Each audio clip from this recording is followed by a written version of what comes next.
Hello friends, welcome back again. Guys, हमें हमारी day to day life में कुछ ऐसे सेंटेंसेस बोलने पड़ते हैं जैसे कि उससे बात करने का कोई फ़ायदा नहीं है, उसे समझाने का कोई फ़ायदा नहीं है, या फिर फ्रेंड्स हम ऐसे भी बोलते हैं ना कि बेस के आगे बीन बजाने का कोई फ़ायदा नहीं है। तो फ्रेंड्स, अगर आपको इस टाइप के सेंटेंसेस बोलने हैं तो आपको it's no use plus gerund का यूज़ करके इन सेंटेंसेस को बनाना होगा।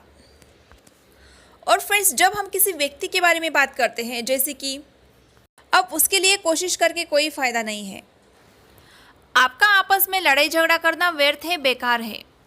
तो गाइस, इन सेंटेंसेस के लिए एक अलग रूल है। तो फ्रेंड्स, इस टाइप के सेंटेंसेस की शुरुआत करेंगे हम इट इज़ नो यूज से, उसके बाद हम बोलेंगे फॉर और उसके बाद समवन। इट मीन्स जिस व्यक्ति के बारे में हम यहाँ पे बोल रहे हैं वो यहाँ पे मेंशन करेंगे, और उसके बाद हम यहाँ पे वर्ब का फर्स्ट फॉर्म यूज़ करेंगे और उसके बाद रिमेनिंग वर्ड्स। तो चलिए फ्रेंड्स, इन दोनों ही स्ट्रक्चर्स के कुछ एग्जांपल्स देख लेते हैं ताकि आपको अच्छे से समझ में आ जाए। यहाँ रुकने का कोई फ़ायदा नहीं है, it is no use staying here.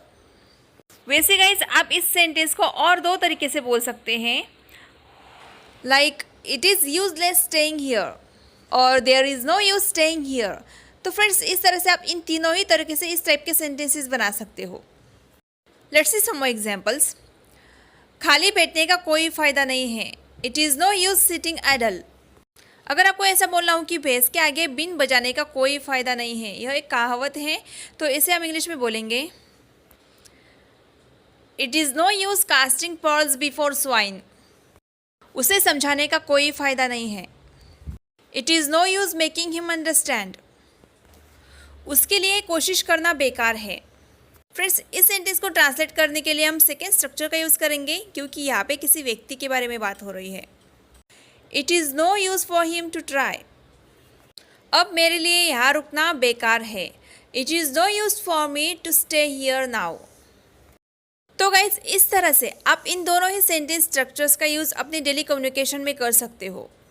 Friends, in sentences के अलावा कुछ ऐसे भी सेंटेंसेस होते हैं जो हम अक्सर बोलते हैं, जैसे कि वो बाइक लिए हुए हैं, मैं मोबाइल लिए हुए नहीं हूँ। फ्रेंड्स, यहाँ पे आपको सेंटेंसेस के सेंस को समझना होगा।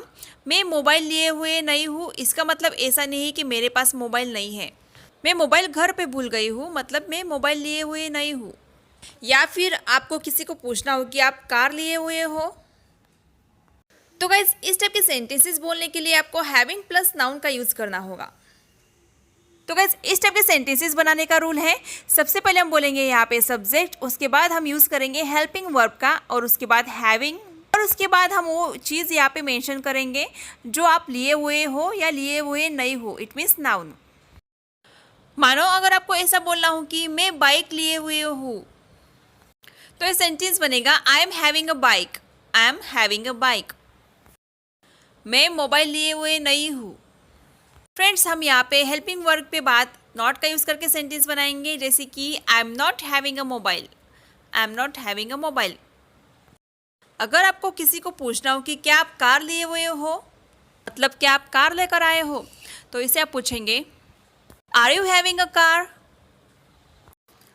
वो पैसे लिए हुए नहीं थी, she was not having money. तो गाइस, इस तरह से बहुत ही इंटरेस्टिंग वे से आप इन सेंटेंसेस को ट्रांसलेट कर सकते हो। फ्रेंड्स, कुछ लोग ऐसे होते हैं कि जो सिर्फ अपने ही बारे में बात करते हैं, खुद के प्रोग्रेस के बारे में, खुद के बारे में। तो उस टाइम गाइस बोलते हैं ना कि वो तो सिर्फ अपने ही बारे में बात करता है या करती है। तो फ्रेंड्स, इस टाइप के सेंटेंसेस के शुरुआत में हम बोलेंगे ऑल ही टॉक्स अबाउट, या लड़की होगी तो ऑल शी टॉक्स अबाउट, और उसके बाद जिस भी बारे में वो बात करता है या करती है उसका हम यहाँ पे मेंशन करेंगे।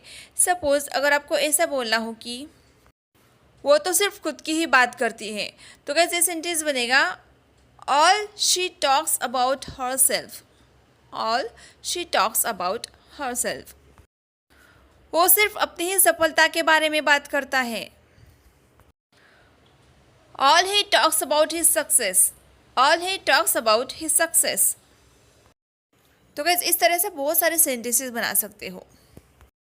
फ्रेंड्स, इन सेंटेंसेस के अलावा कुछ ऐसे भी सेंटेंसेस होते हैं जो हम अक्सर बोलते हैं, जैसे कि मैं एक आध दिन तुमसे मिलने आऊँगा। वो एक आध बार मुझसे मिला था। वो 2-1 दिन में आ जाएंगे। या फिर क्या तुम मुझे एक आध दिन में बता दोगे? तो फ्रेंड्स, एक आध इसके लिए इंग्लिश में बोला जाता है और सो। मानो अगर आपको ऐसा बोलना हो कि हम पहले एक आध बार मिले हैं। We have met once or so before. We have met once or so before. मैं तुम्हें एक आध दिन में फ़ोन करूँगा। I'll call you in a day or so. I'll call you in a day or so. वो एक आध हफ्ते में यहाँ आ जाएगा। He will be here in a week or so. He will be here in a week or so. मतलब वो एक आध हफ्ते में यहाँ आ जाएगा। या फिर किसी को अगर आपको बोलना हो कि तुम 5-1 दिन में ठीक हो जाओगे, तो ये सेंटेंस आप बोल सकते हो you will be fine in 5 days और so. You will be fine in 5 days और सो। फ्रेंड्स, अगर अभी तक आपने ई बुक परचेस नहीं किया है तो प्लीज़ कर लीजिए। उस ई बुक की लिंक मैंने डिस्क्रिप्शन बॉक्स में और कमेंट बॉक्स में भी दे दी है। आप वहाँ पे जाके वो ई बुक परचेस कर सकते हो। उस ई बुक में आपको ऐसे ही इंटरेस्टिंग 100 से भी ज़्यादा एडवांस इंग्लिश स्ट्रक्चर्स और 1000 से भी ज़्यादा डेली यूज इंग्लिश सेंटेंसेस सीखने को मिल जाएंगे। So please go through that link. Friends, कुछ सेंटेंसेस ऐसे भी होते हैं जो हमें अक्सर बोलने पड़ते हैं, जैसे कि तुम इसके अलावा या इसके सिवा कुछ भी खा सकते हो। रोहन के अलावा सभी आ रहे हैं।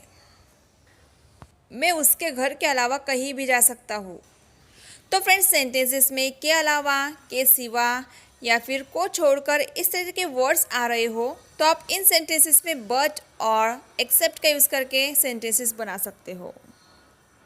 मानो अगर आपको बोलना हो कि तुम अपने पापा के सिवाय किसी से नहीं मिल सकते हो, तो इस सेंटेंस को आप इंग्लिश में बोल सकती हो you can't meet anyone except your papa. और बट का यूज़ करके बोलना हो तो आप बोल सकते हो you can't meet anyone but your papa. तुम्हारे अलावा सभी आ रहे हैं। Everyone is coming but you. और you can say everyone is coming except you. वह शिकायत करने के सिवा कुछ नहीं करता। He does nothing but complains. He does nothing but complaints. रविवार को छोड़कर दुकान रोज खुली रहती है। The shop is open every day but Sunday. So friends, this is all about this video. I hope आज का लेसन आपको ज़रूर पसंद आया होगा और यूज़फुल लगा होगा। तो प्लीज़ इन सारे सेंटेंस स्ट्रक्चर्स का आप अपने डेली कम्युनिकेशन में ज़रूर यूज़ कीजिए। तो जाते जाते वीडियो को लाइक और अपने फ्रेंड्स के साथ शेयर ज़रूर कर दीजिएगा ताकि उनको भी इस वीडियो का लाभ मिले। तो फ्रेंड्स, मिलते हैं नेक्स्ट वीडियो में। Till then bye bye, take care.